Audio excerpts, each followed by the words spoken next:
All right, 5 things that you need to know about short sales. And while you may not have heard the term recently, there's a possibility that this type of sale may be coming back over the next, we'll say 12 to 24 months. Um, so this information is related to short sales as they would apply in the Sacramento region. Obviously, things vary in other states or potentially in other locations. So this is just for the Northern California, Greater Sacramento region. Secondly, I've got to say I am not a CPA. I'm not an attorney. There can be some tax implication. There can be some legal implication involved with short sales. So make sure once you've gone through all the information with a real estate agent, you know what you're looking at, then verify all that with a CPA or an attorney and make sure you understand what you're getting into. So let's dive right into it. Number one, what is a short sale? And a short sale is basically a situation where a homeowner needs to sell a property, but they owe more than it's worth. So let's say you've got a property that will sell for $650,000 in today's market, but you owe $700,000 on it. Well, what happens? So once you add in all the sales costs and fees and everything else, the lender is probably only going to get a payoff of about $611,000 out of the $700,000 that they're owed. So what happens to that other $89,000? Well, they're basically getting shorted. And that is where the term comes from, short sale. So the lender has to agree to take less than they are owed. Otherwise, the sale can't happen. And that's basically what a short sale is. So number two, let's talk about who actually qualifies for a short sale. You have to be in a verifiable financial hardship for a bank to even consider allowing a short sale. And some of those things can be death, divorce, job loss, anything that is a major permanent change to your financial situation. And just like you applied to get into a loan, you have to apply to get out of that loan. So the lending institution or the bank is going to want a full financial package, and they're going to want to see verification that things have changed and that you are in a financial hardship.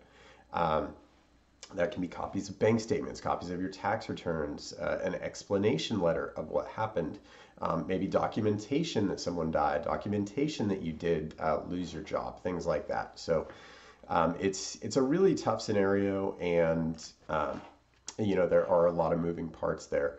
And they do want to usually see that this is more of an ongoing hardship, not just a temporary thing. Number three, how long does a short sale take? So we always had a joke in the real estate industry that unlike its name, short sales many times are not short. I've personally gotten them done in as little as 30 days and as long as 18 months or never. And that really depends on a lot of factors. So in the early days, banks just weren't as familiar with or set up to do short sales. That's when they took a long time. And buyers would make offers and then back out, and we had to restart. So there were just a lot of moving parts. But by the time we got to the end of that real estate meltdown, things were a lot more smooth. Everybody knew what they were doing.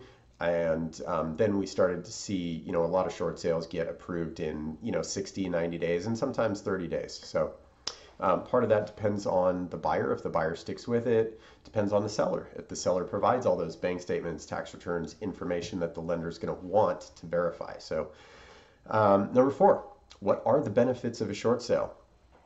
And there are a few. So depending on the situation, it can be a better option than a foreclosure or a deed in lieu. And we'll get into deed in lieu. That's not a very common term. We'll talk about that in other videos. But basically, a short sale can be a smaller hit to your credit score than maybe a full foreclosure or deed in lieu, which is great. You might come out of it with a little bit higher credit score than you would if you did a full foreclosure. Part of the reason behind that is if you can get that short sale done in a shorter amount of time, you won't have as many continuous 30, 60, 90-day lates showing up on your credit card or on your credit score as you would if you just let it go through the full foreclosure process. And lastly, a lot of lenders look a little bit more favorably on a short sale than a foreclosure. So depending on every situation is different, Depending on the lender, they may say, okay, we'll let you do a new purchase if that's what you want to do. We'll let you do a new purchase within 2 years after a short sale, but you'd have to wait 4 years on a foreclosure or something like that. And guidelines are constantly changing. So, check with your lender, or we can check for you and let you know what those numbers are looking like for your personal situation. Lastly, what is the liability of a short sale? And this is a big one. As I said earlier, there can be some legal and tax liability on a short sale. So that $89,000 from our previous example that was basically forgiven and shorted, the IRS could potentially issue you a 1090, well, you may have a 1099 miscellaneous income that you would have to present to the IRS and then pay taxes on that money depending on the situation. There can also be situations where that lender may say, all right, I'm going to allow this short sale, but I want you to feel the pain. I want some skin in the game. So I'm going to let you out of this whole thing, but I want a $5,000, $10,000, $20,000, $30,000, $40,000, $50,000 private loan that you're going to pay off over the next, whatever it is, 5 to 10 years. And depending, that can be a percentage of the amount forgiven, a percentage of the original loan amount, percentage of the sale, however they decide to calculate that. And that's not always the case, but sometimes it is.